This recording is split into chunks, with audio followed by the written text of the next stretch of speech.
សួស្តីពុកម៉ែបងប្អូននេះការងារដំឡើងទ្វារនៅការដ្ឋានចិនតំបន់ទឹកដីអូមលុកឥឡូវទ្វារចូលថ្មីមួយឡានថែមម៉ោងដំឡើងទ្វារថែមម៉ោងលីទ្វារឡើងលើជាន់ទី3ទ្វារលីឡើង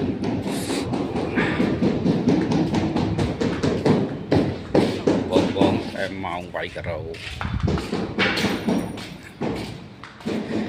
ខ្ញុំថែមម៉ោងលីទ្វារឡើងជាន់ទី3បងប្អូន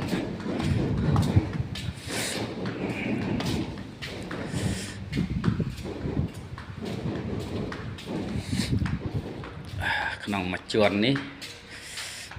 ទ្វារ2ឡាន3ឡានអត់គ្រប់បងប្អូនច្រើនបន្ទប់មែនតែនមើលវែងបងប្អូន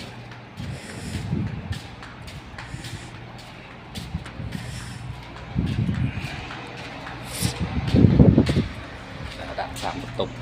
ទ្វារមានឆ្វេងមានស្ដាំវាគូមកគូជាន់ទី3ចុះជាន់ទី1ជាន់ទី1ឡើងជាន់ទី3ថែមម៉ោងលីទ្វារឡើង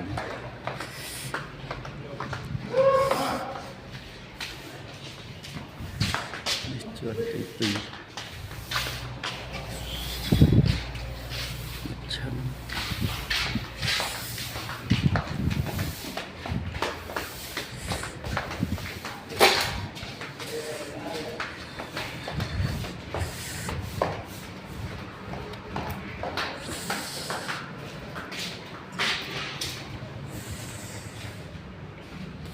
ដល់ជាន់ដៃយ៉ាងបង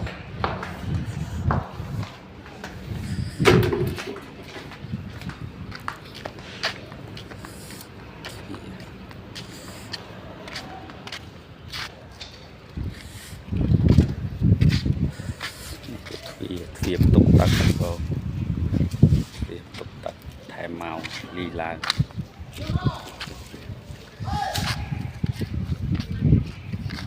កាវបាញ់ទ្វារតកែទ្វារអោបទ្វារប្រអប់នៅនោះមួយទៀតនោះលើគ្នា4នាក់បានរួចនេះលើគ្នា2នាក់នេះលីម្នាក់ឯង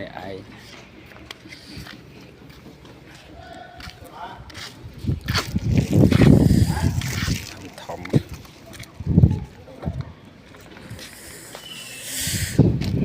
ានឆ្វេងមានស្ដាំវា